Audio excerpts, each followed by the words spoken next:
హిమాచల్ ప్రదేశ్లోని ఊనా జిల్లాలో ఓ ప్రాంతం. పెద్ద గ్రౌండ్, చుట్టూ జనాలు. పరుగు పందెం చూడడం కోసం వచ్చారంతా. పరుగు పందెం స్టార్ట్ అయింది. అమ్మాయిలంతా లైన్లో నిలబడ్డారు. విజిల్ సౌండ్ వినిపించింది. పరుగు మొదలు పెట్టారు. 9వ తరగతి చదువుతున్న బక్షోదేవి అనే ఓ అమ్మాయి శరవేగంతో పరుగులు తీస్తుంది. తన ముందున్న వారిని దాటుకుంటూ జెట్ స్పీడ్ తో ఫైనల్ లైన్ ను టచ్ చేసింది. గమ్యానికి చేరుకున్నాక ఆ అమ్మాయి తన కాలి నుండి దారలుగా కారుతున్న రక్తాన్ని ఓ కర్చీఫ్ తో తుడుచుకుంటుంది. ఆ దృశ్యం చూడగానే అప్పటి వరకు చప్పట్లతో మారుమోగిన స్టేడియం అంతా ఒక్కసారిగా నిశ్శబ్ద వాతావరణం ఆవహించింది. రన్నింగ్ రేస్ కు వచ్చిన వాళ్ళంతా స్పోర్ట్స్ డ్రెస్, కాళ్లకు కంపెనీ షూస్ ధరించి మరి రంగంలోకి దిగారు. కానీ బక్షోదేవి మాత్రం స్కూల్ డ్రెస్ తో, కాళ్లకు షూస్ లేకుండా పరిగెత్తి ఫస్ట్ ప్రైజ్ సాధించింది. బూట్లు లేని కారణంగా రాయి తగిలి కాలికి గాయమయ్యి రక్తం దారలుగా కారసాగింది. అయితే ఇదంతా అయ్యాక ప్రైజ్ ఇచ్చేటప్పుడు ఆమె మాట్లాడుతూ, మొదట నా వాలకాన్ని చూసి చాలా మంది నవ్వారు. తర్వాత నేను పరిగెత్తే క్రమంలో నా కాలు నుండి రక్తం కారడం చూసి చాలా మంది అయ్యో అని అనుకున్నారు.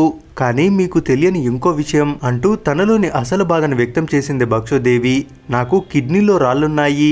నేను పరిగెడుతున్న క్రమంలో వాటి కారణంగా నాకు నొప్పి తీవ్రమైంది. కొద్ది దూరం పోయాక నాకు విపరీతమైన నొప్పి స్టార్ట్ అయింది. ఆ నొప్పితో పాటు రక్తం కూడా వస్తోంది. కానీ నా లక్ష్యం ముందు ఆ నొప్పి చిన్నదనిపించింది. అందుకే నాకు స్ఫూర్తి ప్రదాత అయిన పీటీ ఉషాను మనసులో తలుచుకొని మరింత వేగంగా లక్ష్యం వైపు పరిగెత్తా అంటూ అందరి ముందు చెప్పింది బక్షోదేవి. దాంతో స్టేడియం అంతా జూనియర్ పీటీ ఉషా అంటూ ఒకటే నినాదాలు. బక్షోదేవిది హిమాచల్ రాష్ట్రంలోని ఊనా జిల్లాలోని ఉస్పూర్ గ్రామం. ప్రభుత్వ స్కూల్లో 9వ తరగతి చదువుతోంది. 9 ఏళ్ల క్రితమే తండ్రిని కోల్పోయింది. కూలీ నాలి చేస్తూ తల్లి ఆమెను పోషిస్తోంది. అయితే చిన్నప్పటి నుండి పరిగెత్తడం అంటే బక్షోదేవికి చాలా ఇష్టం. పెద్ద రన్నర్ కావాలని కలలు కంటూనే వాటిని నిజం చేసుకునేందుకు క్రమం తప్పకుండా ప్రాక్టీస్ చేస్తుండేది. బక్షోదేవి ప్రతిభ, ఆమె కుటుంబ ఆర్థిక పరిస్థితులు, ఆమె ఆరోగ్య పరిస్థితి గురించి జరిగిన రన్నింగ్ రేస్ విషయాన్ని ఎవరో సోషల్ మీడియాలో పోస్ట్ చేశారు. దీంతో నెటిజన్లు శరవేగంగా స్పందించారు. చాలా మంది బక్షోదేవికి సహాయాన్ని అందించేందుకు ముందుకు వచ్చారు. ఓ వైద్యుడు ఆమెకు ఉచితంగా కిడ్నీ ఆపరేషన్ చేస్తానని హామీ ఇచ్చాడు. అయితే విజయం సాధించాలనే పట్టుదల మనలో బలంగా ఉన్నప్పుడే ఎంత పెద్ద ఇబ్బందులనైనా ఎదిరించి ముందుకు సాగుతాం. మన ముందు ఒక లక్ష్యం ఏర్పరచుకుంటే దాన్ని సాధించేందుకు పట్టుదలతో కృషి చేసి విజయాన్ని సాధించడం పెద్ద సమస్య, ఇబ్బంది కానే కాదు. కృషితో నాస్తి దుర్భిక్షం అన్నట్లు కష్టపడితే సాధ్యం కానిది ఏదీ లేదు.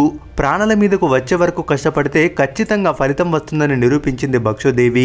ఎన్ని ఇబ్బందులు ఎదురైనా, చావు అంచుల వరకు వెళ్లిన అనుభూతి తనని ఆవకిస్తున్న మొక్కవోని దీక్షతో తన లక్ష్యం ముందు ఆ ఇబ్బందులను చిన్నవిగానే చూసింది బక్షోదేవి. అందుకే ఆమె రన్నింగ్ రేస్ లో అందరికంటే ముందుగానే నిలిచింది. విజయం సాధించినప్పుడు చనిపోయినా పర్లేదు అనేది ఆమె నమ్మిన సిద్ధాంతం.